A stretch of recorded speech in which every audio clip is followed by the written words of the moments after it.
Olá pessoal, sejam todos bem-vindos ao Livros e etc. Eu me chamo Leonardo Lisboa e estou aqui mais uma vez diante de vocês, meus queridos e estimados alunos, para darmos continuidade ao nosso projeto de leitura lendo Olavo de Carvalho e o mínimo que você precisa saber para não ser um idiota. Livro esse que é considerado por muitos, inclusive pelo próprio professor Olavo de Carvalho, o primeiro livro que deve ser lido por todos aqueles interessados em conhecer o pensamento do professor Olavo de Carvalho, né? Aqui, esse livro nada mais do que é uma coletânea, uma junção, uma reunião de uma quase centena de artigos produzidos pelo professor Olavo de Carvalho em mais de 2 décadas de produção jornalística, reunidos aqui de maneira brilhante pelo Felipe Moura Brasil, né? Esse foi um projeto que eu dei início no começo desse ano e a ideia é toda semana, às segundas e às sextas-feiras, aparecer por aqui no Livros e etc. e compartilhar com vocês algumas impressões, a minha experiência de leitura com esse livro, né? Não é de forma alguma endeusar ou louvar a figura do professor Olavo de Carvalho, mas tão somente apresentar um olhar crítico e aguçado sobre a sua obra literária, né? Ao contrário de que muitos de seus detratores o fazem na internet. Mas, como sempre, vamos aos avisos paroquiais, né? Se você é novo no canal, por favor, considere se inscrever, ativar o sino para receber as notificações.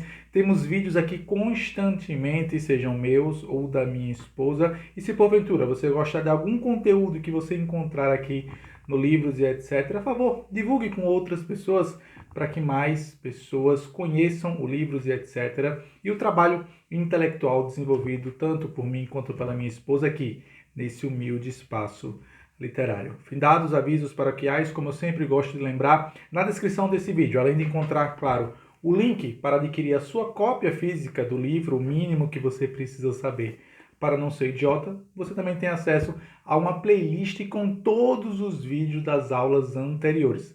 Se não me falha a memória, essa é a aula de número 27. Portanto, já temos aí uma grande caminhada aí desde o início de 2021 a todos aqueles interessados em se aprofundar e conhecer verdadeiramente o pensamento do professor Olavo de Carvalho. Findados os avisos paroquiais, vamos em definitivo agora e inconsequente darmos início à nossa aula de hoje.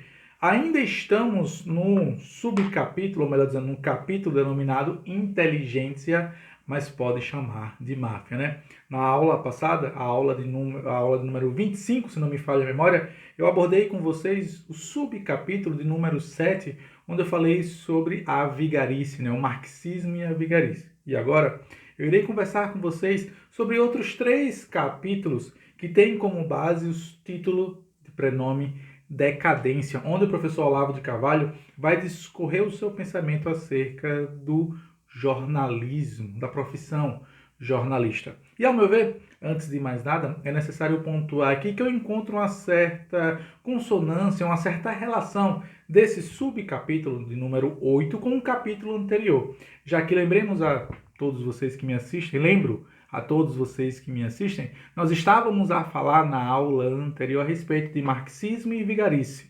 Aqui, o professor Olavo também irá falar, de certa forma, sobre a vigarice, mas agora, dessa vez, sobre a vigarice presente no meio jornalístico. E o primeiro artigo, dando início aqui a essa nossa aula de hoje, datado de 23 de abril de 2012, um artigo publicado na revista do Diário do Comércio com o seguinte título: Saudades do jornalismo. E o professor inicia da seguinte forma, abre aspas, 4 ou 5 décadas atrás, você abria os jornais e encontrava análises políticas substantivas, fossem de esquerda ou de direita. Os articulistas ainda acreditavam numa coisa chamada verdade e faziam algum esforço para encontrá-la. Eram também homens de boa cultura literária, conheciam e respeitavam o idioma. Tenho saudades dos longos artigos de Júlio de Mesquita Filho, Paulo Francis, Antônio Olinto, Paulo de Castro José, Lino Grunewald, Nicolas Boer, Gustavo Corsão, do próprio Oliveiros da Silva Ferreira, que está vivo, mais longe da mídia diária, e tantos outros, tantos e tantos.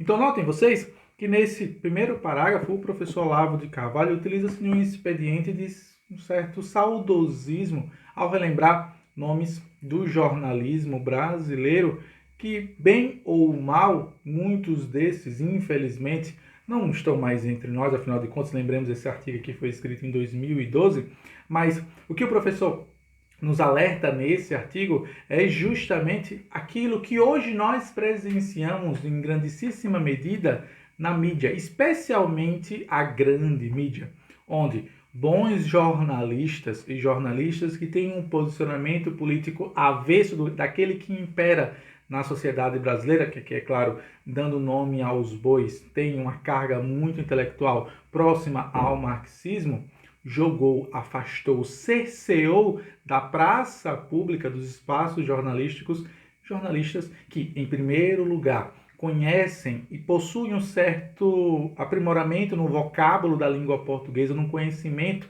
literário, como também um posicionamento político distante daquele que impera na maior parte das redações em nosso país. Para além disso, o professor também lembra de outras figuras que, mesmo não sendo, digamos assim, tão bons quanto esses que ele citou anteriormente, ainda assim conseguiram conquistar com uma certa batalha, com uma certa luta, com um certo fulgor, um certo combate, um certo espírito combativo, um resoluto, um diminuto espaço dentro da mídia, que ele vai citar Carlos Lacerda, né, Nelson Rodrigues, o próprio Raquel de Queiroz e, claro, não podemos esquecer aqui o próprio Otto Maria Carpo, né? Todos esses em comum tem justamente não tão somente o apreço pela boa escrita, que infelizmente, e aqui abrindo um parênteses, trazendo a vocês experiências, tanto da minha primeira formação em letras na faculdade, como também da minha própria esposa, que nesse momento está a cursar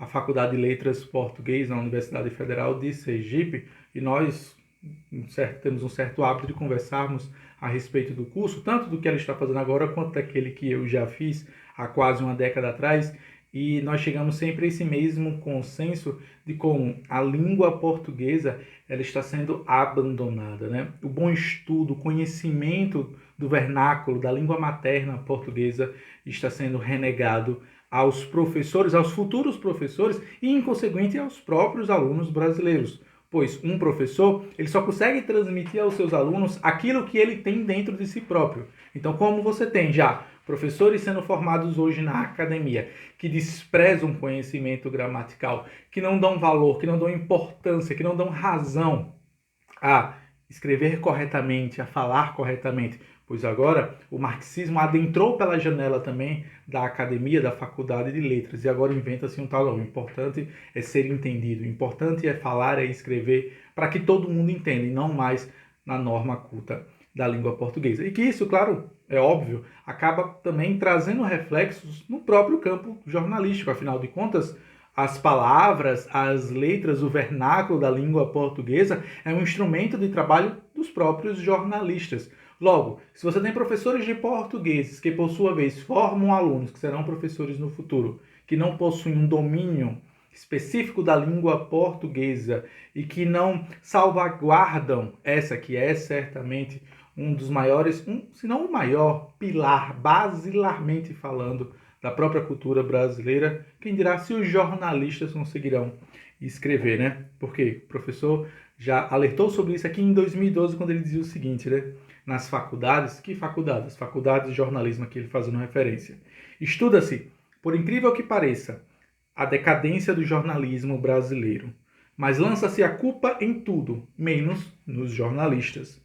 Como se a má pintura não fosse nunca obra de maus pintores, ou a comida sempre fosse ruim, a despeito dos excelentes cozinheiros. E aqui é necessário também fazer mais um adendo e trazendo uma outra experiência pessoal minha, essa de caráter laboral. Afinal de contas, nesse momento em que eu vos falo, meus queridos e estimados alunos, eu estou a trabalhar como assessor parlamentar de um vereador aqui da cidade de Aracaju, que passou por mais de 2 décadas como sendo um jornalista, e vez ou outra nós conversamos sobre a área jornalística em nosso país, e não foram poucas das vezes que eu ouvi desse vereador, atual vereador pela cidade de Aracaju, o Ricardo Marques, que ele mesmo se desencanta hoje em dia ao acompanhar o trabalho dos seus pares, dos seus amigos jornalistas e de como o jornalismo caiu em decadência e caiu em descrédito da própria população brasileira por justamente se afastar da busca pela verdade, da idoneidade no compartilhamento de informações e de notícias do que acontece no cotidiano do nosso dia a dia. E aqui é necessário abrir um outro parênteses. Não quero com isso dizer de forma alguma que um jornalista não possa emitir a sua opinião, colocar a sua ideologia na notícia. O problema é quando ele transforma-se não tão somente num jornalista, mas num militante. Ele traveste a sua matéria, a sua opinião, como se fosse uma opinião tão somente baseada na verdade. Então, mais uma vez, o problema não é o jornalista ter uma opinião política sobre um fato. O problema é quando o jornalista faz parecer que a sua opinião política e ideológica é a verdade.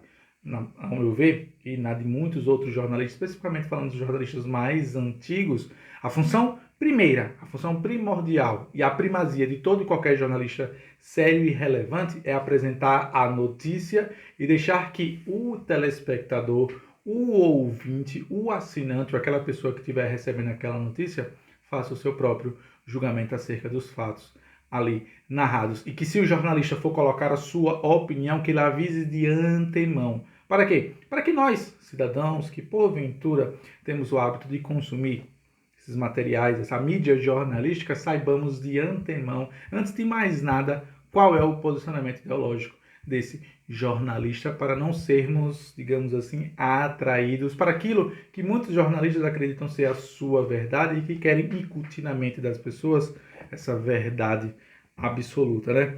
Pois, segundo o próprio professor de Olavo de Carvalho, o jornalismo brasileiro acabou se tornando, ou melhor dizendo, fazendo de si mesmo uma falsa autoimagem que raia a sociopatia pura e simples, né? E ao contrário do que muitos possam pensar, o fato de eu criticar um jornalista ou um posicionamento jornalístico não me torna contrário à mídia como um todo. Nós devemos ser muito claros nesse ponto e sabermos distinguir, separar, diferenciar um jornalista do ente jornalista. São coisas totalmente distintas. Uma coisa é eu criticar um jornalista que enviesa, que traz o seu caráter político-ideológico para informar o povo, para compartilhar uma notícia. Uma coisa é uma coisa, outra coisa é outra coisa. Não confundir críticas ao jornalista ABC com críticas ao jornalismo. São coisas totalmente num nível, numa categoria totalmente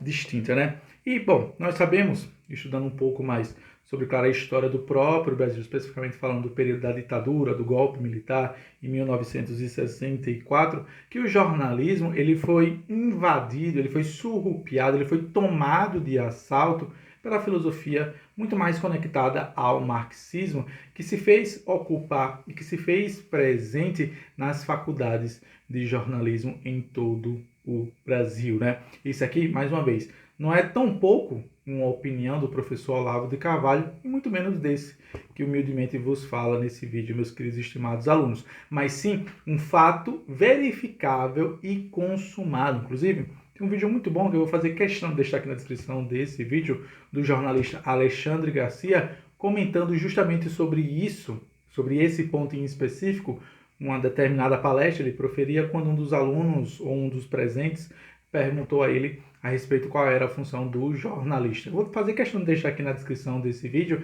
E já naquela época, o próprio Alexandre Garcia, que ainda está em atividade, inclusive tem um canal no YouTube onde ele compartilha, onde ele faz análises e comentários políticos, comentou sobre esse ponto em específico, sobre esse fato em si. Foi quando ele percebeu que o jornalismo estava sendo guiado, estava sendo levado muito mais a uma prática da militância política do que a prática da informação. Transmitir notícia aos leitores, ouvintes, telespectadores e assinantes de revistas, se for o caso, né?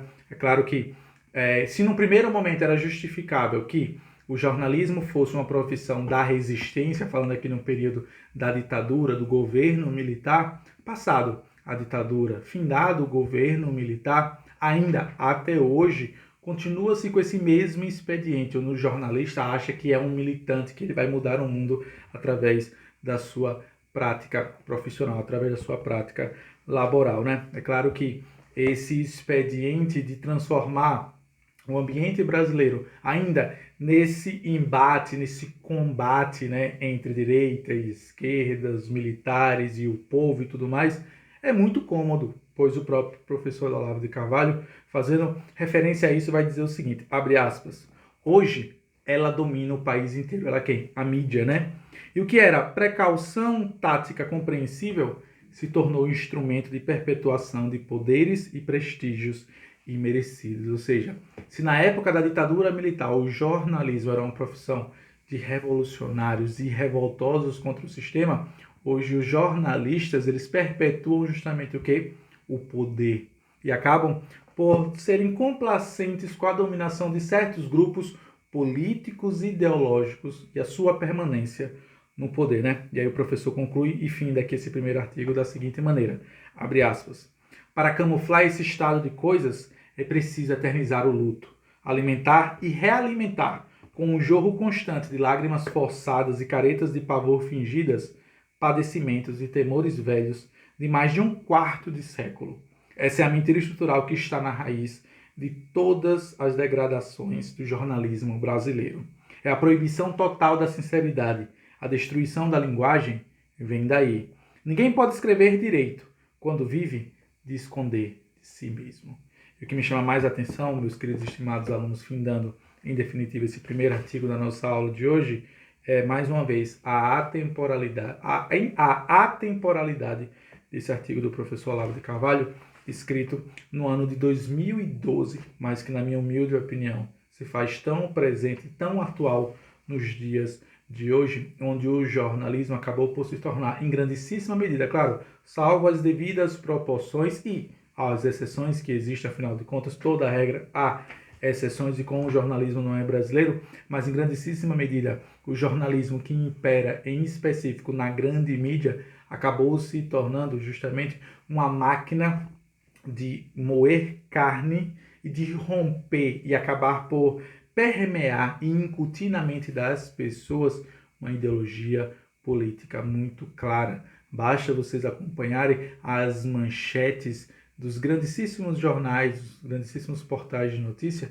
e vocês verão que muitas das vezes na própria manchete, no subtítulo que vem logo abaixo, já é perceptível, já é possível encontrar ali a ideologia daquele jornalista de forma muito clara. Lembrando, mais uma vez, e aqui concluo esse meu pensamento, esse meu raciocínio. Não quero com isso dizer que um jornalista não pode ter uma opinião política, afinal de contas, todos nós somos animais, somos seres políticos. O problema é quando o jornalista se vale da sua posição a informar a pessoa e coloca e incute ali a sua opinião política e ideológica travestida de verdade jornalística. Aí é onde reside o problema, segundo o professor Olavo de Carvalho. E aí, no segundo artigo, ele vai comentar quando foi que começou essa queda. É justamente nesse ponto em específico que eu dou continuidade à nossa aula de hoje. Nesse segundo artigo de prenome, Onde Começou a Queda, publicado no Diário do Comércio de 4 de março de 2010, o professor Olavo de Carvalho inicia fazendo algo que eu confesso a vocês que não muito me apetece e que é algo que eu já comentei aqui nos vídeos anteriores, em vídeos passados, que ao meu ver é um pessimismo exacerbado por parte do professor Olavo de Carvalho a colocar o Brasil como se fosse uma nação condenada ao fracasso para todo sempre. Em contrapartida, ele traz um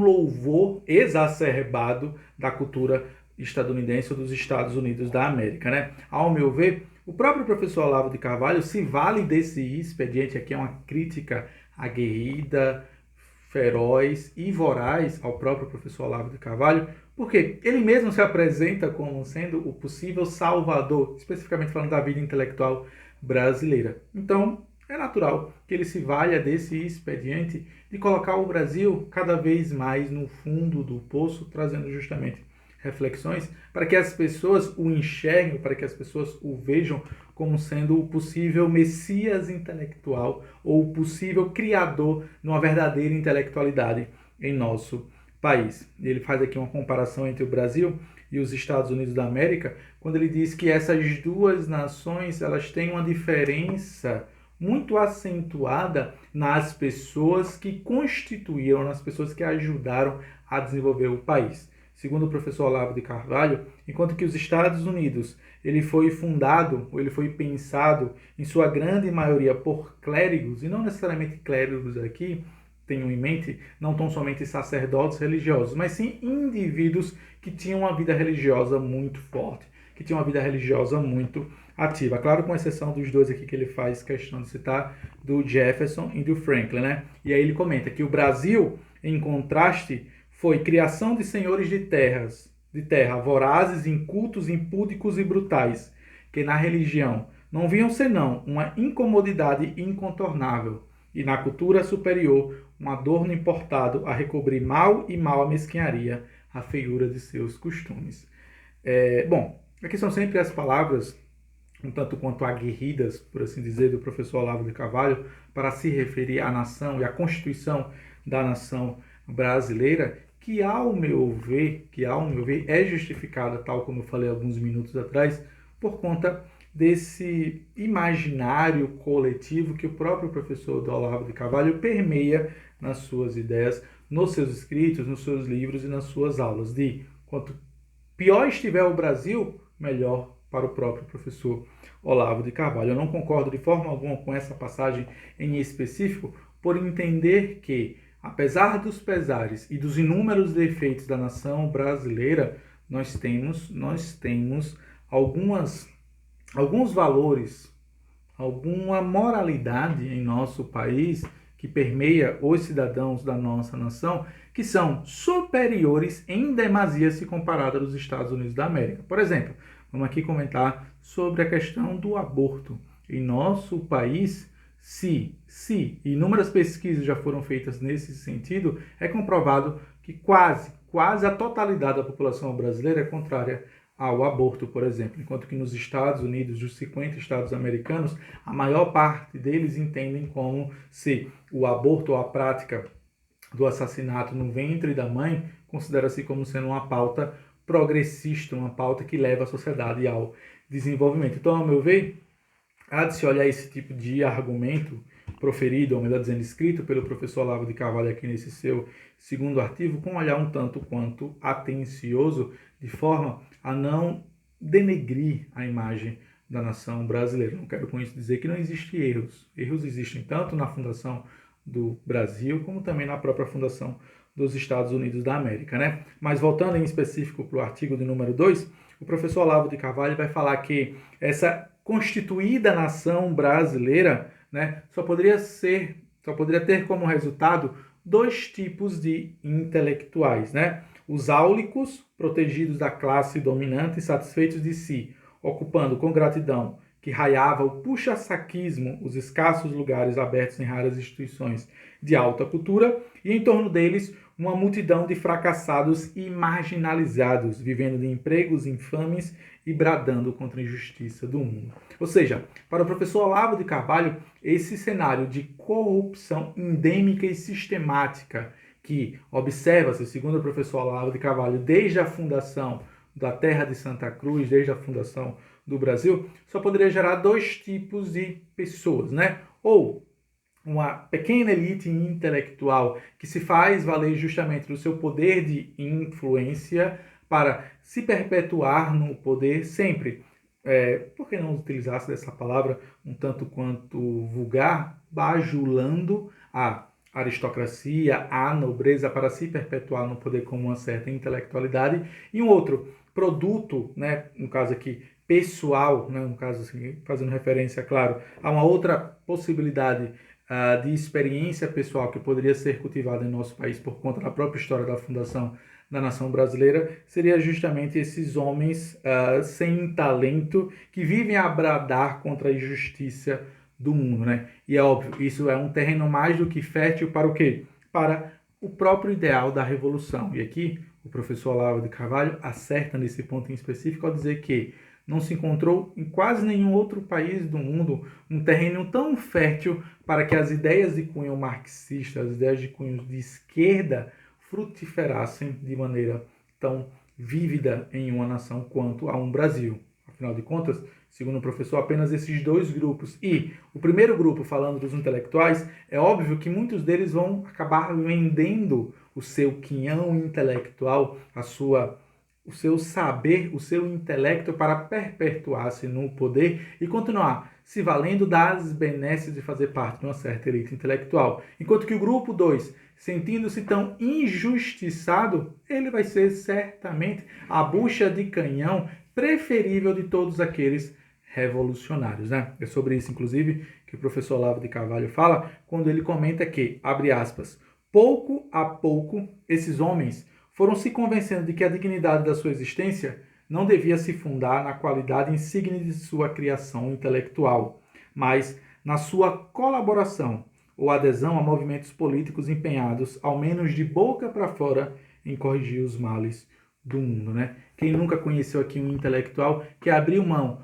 da busca pela verdade para fazer parte de um determinado grupo político ideológico? A Universidade Brasileira é, de certa forma, um depósito dessas figuras. Figuras, ao meu ver, que vendem a alma, que vendem a busca pela intelectualidade, pela vida intelectual, pela verdade verdadeira, pela verdade absoluta, para permanecer-se no poder e fazer parte desses grupinhos de intelectuais, né?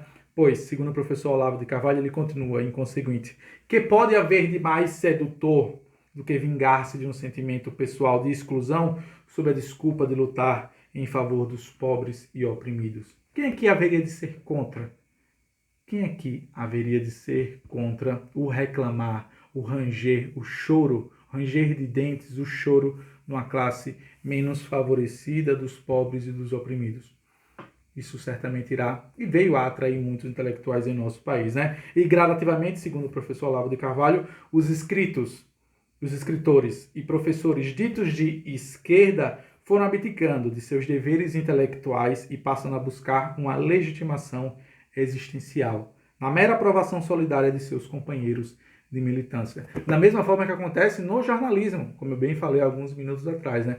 Os jornalistas pararam de buscar a notícia e a informação a ser trazida para a população e passaram a justamente abrir mão dessa busca para pertencer a determinados grupos políticos e ideológicos. É óbvio que isso, mais uma vez, tal como eu falei alguns minutos atrás, meus queridos e estimados alunos, é um terreno muito frutífero para justamente a perpetuação dessas ideias de caráter marxista, né? E o professor Olavo conclui mais adiante que a redução da vida intelectual a megafone de interesses partidários e a consequente debacle da alta cultura no Brasil, e aqui debacle, só fazendo uma explicação, é declínio, tá? Um sinônimo da palavra declínio. Estão bem documentadas no meu livro O Imbecil Coletivo de 1996. E aqui eu preciso fazer um parênteses. É um outro livro do professor Olavo de Carvalho que eu pretendo no futuro, se Deus assim nos permitir, provavelmente no próximo ano, em 2022, compartilhar com vocês, fazer um projeto tal como esse eu estou fazendo agora, do mínimo que você precisa saber para não ser um idiota. Então, claro que eu não vou de forma alguma explicar, dar mais detalhes a respeito desse livro, porque eu pretendo no futuro não tão distante compartilhar com vocês as minhas reflexões acerca desse próprio livro do professor Olavo de Carvalho, publicado em 1996. E ele conclui esse artigo, assim denominado Onde Começou a Queda, afirmando o seguinte: a vingança triunfal dos antigos intelectuais ressentidos, transformados em arrogantes apologistas da ignorância, consagra, de maneira aparentemente definitiva, a completa destruição da vida intelectual e da educação em nosso país, da educação no Brasil, né? É claro que nessa frase final que eu acabei de ler para vocês, meus queridos e estimados alunos, é possível fazer inúmeras outras reflexões e se aprofundar cada vez mais, né? Assuntos esses, inclusive, já foram tratados nas aulas anteriores, mas eu até fiz aqui uma brevíssima anotação, fazendo uma espécie de síntese sobre o que eu consegui enxergar dessa última passagem em específico. Devemos lembrar que os anos da ditadura militar em nosso país, que se deu início ali por volta de 1964, foram permeados por várias lutas e batalhas, tanto no campo de guerrilhas armadas, mas acima de tudo no campo da intelectualidade, infelizmente sonegado pelos militares. E isso fez com que uma intelectualidade, essa muito mais conectada aos ideais de Antônio Gramsci e da teoria marxista, da adaptação, da ocupação dos espaços sociais, fez com que os intelectuais de primeira ordem corressem para os espaços da universidade, se escondessem dos conflitos armados e bélicos com o governo militar, contra a ditadura militar, e ocupassem esses espaços, fazendo uma espécie de exército intelectual que, consequentemente, iria vir a dominar outros espaços. Tanto é verdade, como o próprio professor Olavo de Carvalho já falou e já testou sobre isso em inúmeros artigos, vídeos e aulas, podcasts e tudo mais. Coincidentemente, hoje, os grandes líderes da esquerda são produtos dessa época. Produtos dessa época são ferramentas que foram moldadas, construídas, indivíduos que foram erigidos justamente na época do regime, da ditadura militar. Claro que isso não é de forma alguma, isso não foi feito de forma alguma de maneira inocente. Isso é um plano de dominação cultural muito bem arquitetado e planejado nos porões e nos bastidores dos políticos marxistas daquela época, né? E assim eles acabaram, de certa forma, conquistando cada vez mais redutos eleitorais para sua própria causa. No caso aqui, é importante dar nome aos bois da teoria marxista ou do pensamento de esquerda. E assim, meus queridos e estimados alunos, concluímos esse segundo artigo e damos continuidade agora, findando no terceiro e último artigo de prenome da fantasia deprimente à realidade temível. Esse publicado na data de 11 de setembro de 2006, onde o professor inicia da seguinte forma, abre aspas, a sentença de Hugo von Hofmannsthal, já citada nesta coluna, abre aspas, nada está na realidade política de um país se não estiver primeiro na sua literatura. É tão verdadeira e profunda que pode ser aplicada à análise das situações políticas desde vários ângulos diferentes, sempre rendendo algum conhecimento. Permitam-me ler novamente a frase atribuída a esse escritor de prenome Hugo von Hofmannsthal. Nada está na realidade política de um país se não estiver primeiro na sua literatura. E aqui o professor vai discorrer sobre a própria situação que acabou descambando na própria Revolução Bolchevique de 1917 na Rússia, que depois acabaria por se tornar a União das Repúblicas Socialistas Soviéticas, né? O próprio professor comenta que o declínio da sociedade russa já era temas de livros e de romances na literatura russa, né? E que o que foi que aconteceu foi justamente aquilo que ele chama de, abre aspas, a redução da cultura superior a instrumento de formação da militância.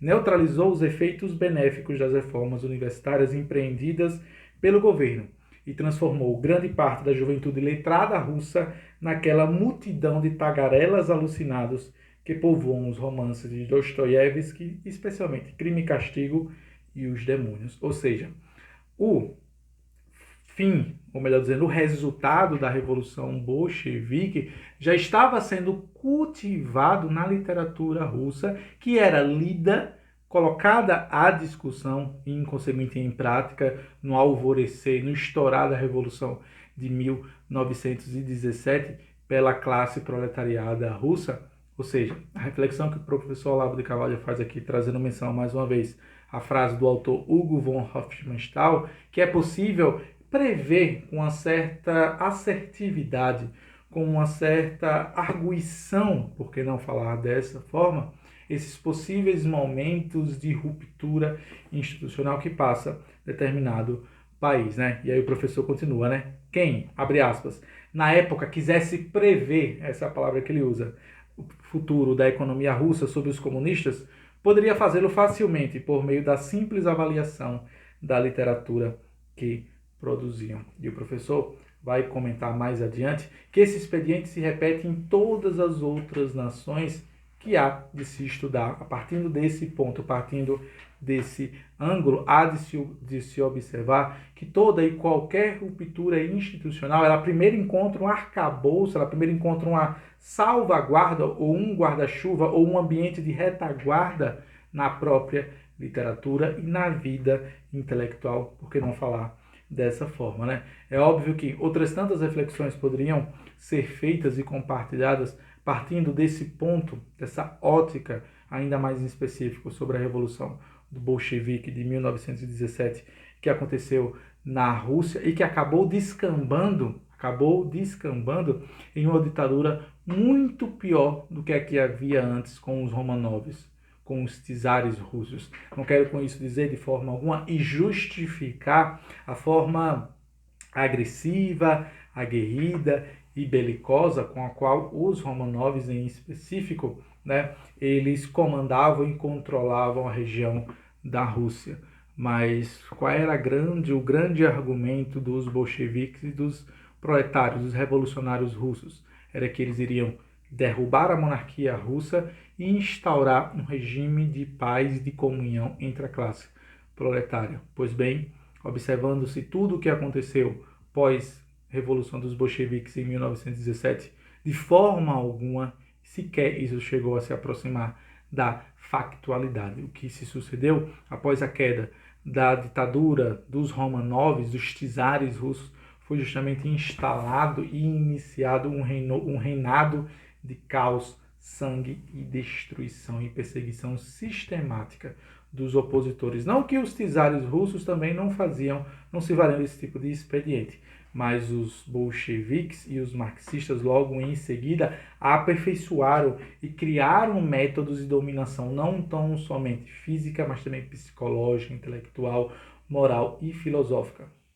E do conhecimento, não sei, talvez de vocês que me assistem, que o próprio Adolf Hitler se inspirou nos campos de concentração, ou melhor dizendo, se inspirou nos campos de trabalho forçado que já existiam àquela época, que foram aperfeiçoados e foram criados e aperfeiçoados pelo regime comunista da União das Repúblicas Soviéticas para justamente inspirar os seus campos de concentração de trabalho forçado na Alemanha nazista, onde foram enviados milhões e milhões de judeus e outras tantas classes, assim consideradas inferiores pela política, pelo partido alemão socialista, ou assim conhecido também como partido nazista, né? É óbvio que o professor também vai trazer um outro ponto aqui ainda sobre esse mesmo ângulo, ainda falando agora, claro, sobre a própria Revolução Francesa, que também pôde se observar que o declínio da sociedade, do país francês pós-Revolução Francesa também já estava presente na literatura, quando ele diz o seguinte, abre aspas,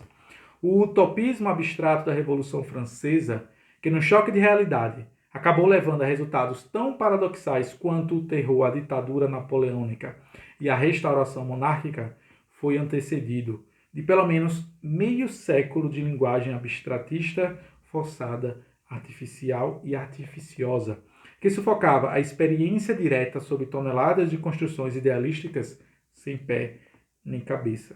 O processo foi descrito e analisado com muita cuidado por Hippolyte Taine, no livro de prenome em Les Origines de la France Contemporaine, uma das obras históricas mais notáveis de todos os tempos. E aí o próprio professor continua, né, fazendo mais uma vez menção à frase do Hugo von Hofmannsthal: nada está na política que não esteja antes na literatura. É pela simples razão de que a imaginação vem antes da ação.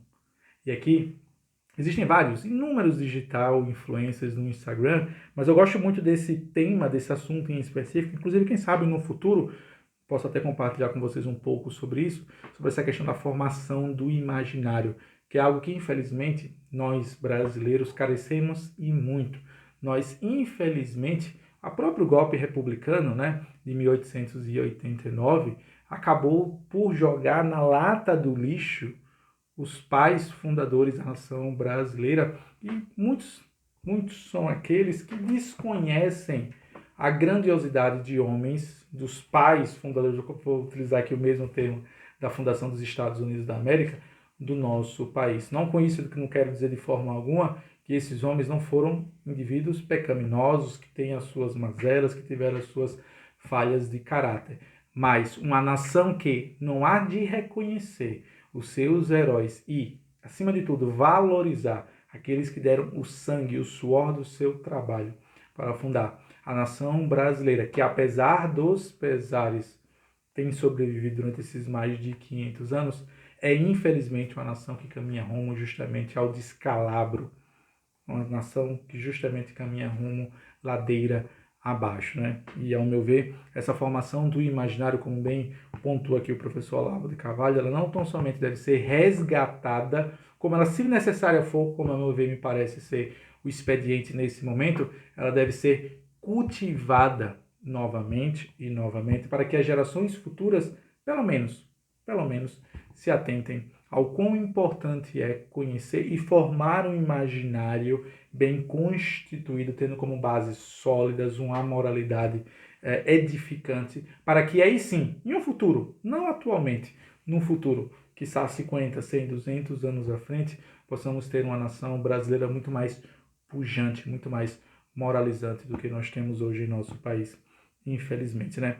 É óbvio que esse cenário da destruição do imaginário veio justamente a favorecer quem? A esquerda, né? Porque devemos lembrar que o Brasil, ele é um país fruto de golpe em cima de golpe, né? Tivemos o golpe republicano de 1889 e menos de 20 anos depois, outros golpes acabaram acontecendo em consequente, né? E golpe em cima de golpe, revolução e contra-revolução, uma seguida após a outra. Mas ainda falando especificamente do período do regime, da ditadura militar de 1964, podemos falar dessa forma, como o professor Olavo de Carvalho compartilha aqui no seu livro, nesse artigo em específico, meus queridos e estimados alunos, que duas esquerdas se destacaram no fronte do combate, né? A esquerda guerrilheira, essa que pegou em armas contra o governo militar, contra a ditadura militar, e uma esquerda intelectual. A esquerda da guerrilha, nós sabemos que muitos foram aqueles que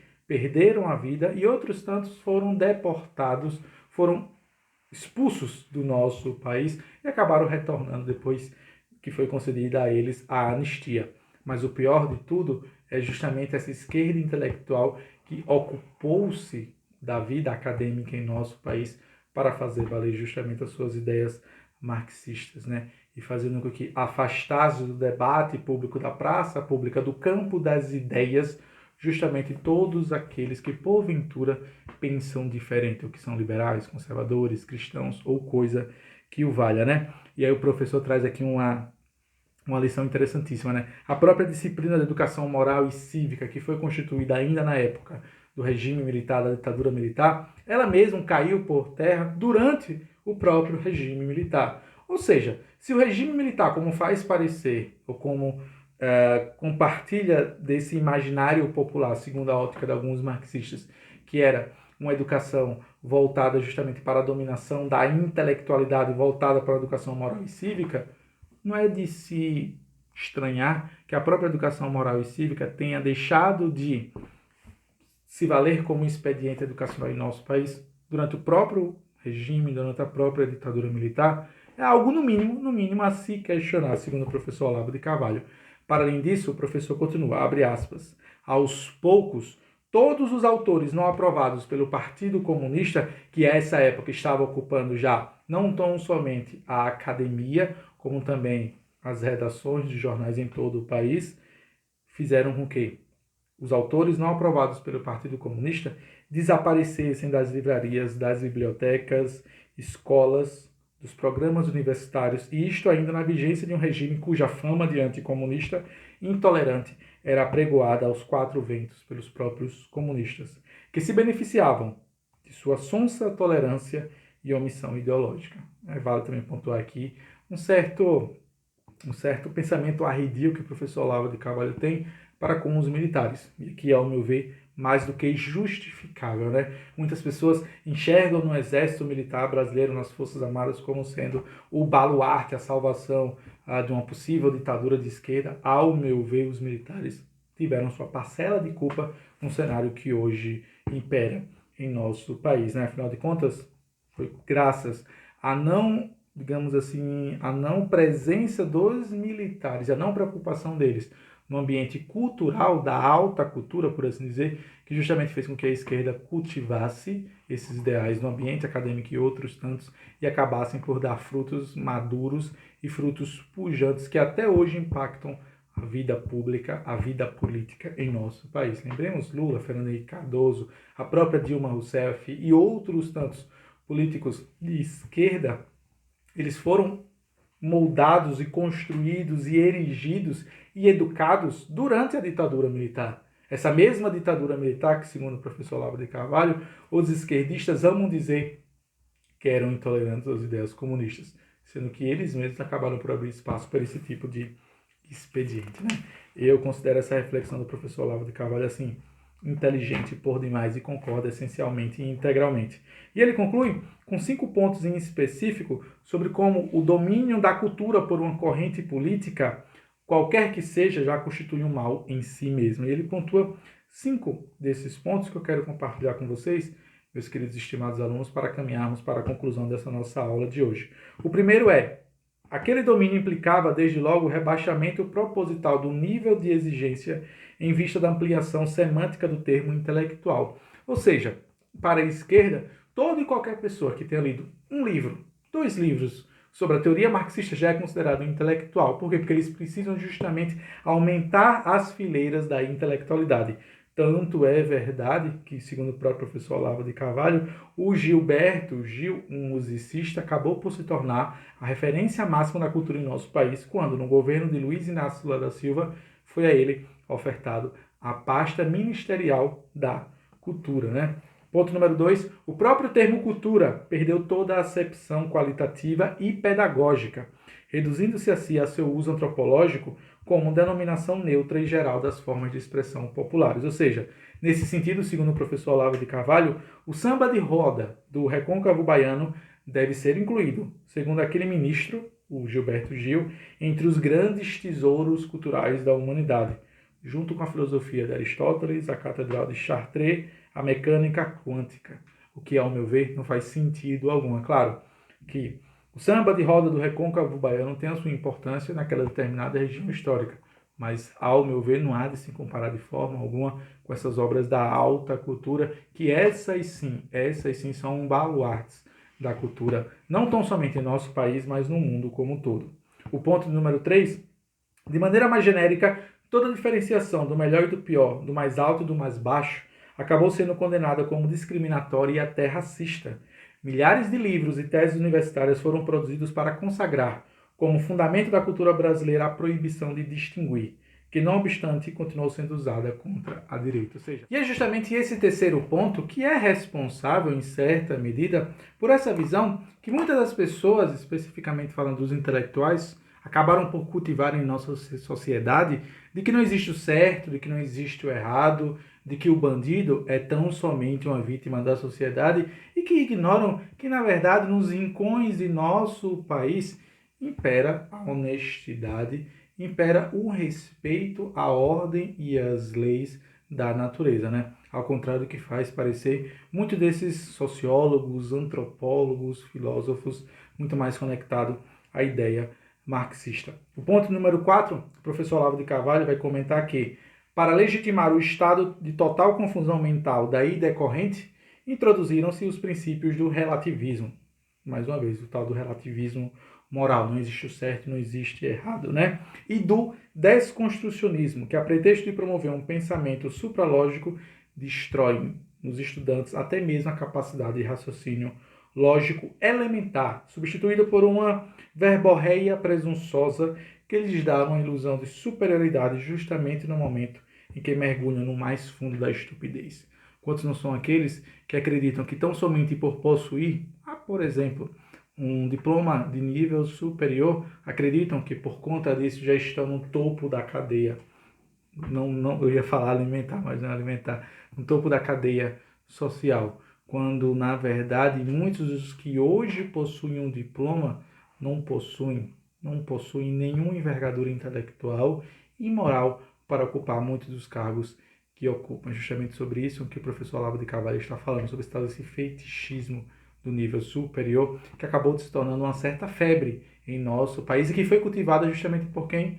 Pelo Luiz Inácio Lula da Silva e aquela ideia do seu programa Universidade para Todos, que parece ser um slogan muito bonito, mas que acabou atirando milhares e milhares de jovens às universidades, sem necessariamente eles terem conhecimento mais básico possível. E, em consequente, o resultado disso acabou despejando na sociedade brasileira inúmeros formados que não possuem de forma alguma uma competência, não tão somente a nível intelectual como moral, para ocupar os cargos que hoje ocupam.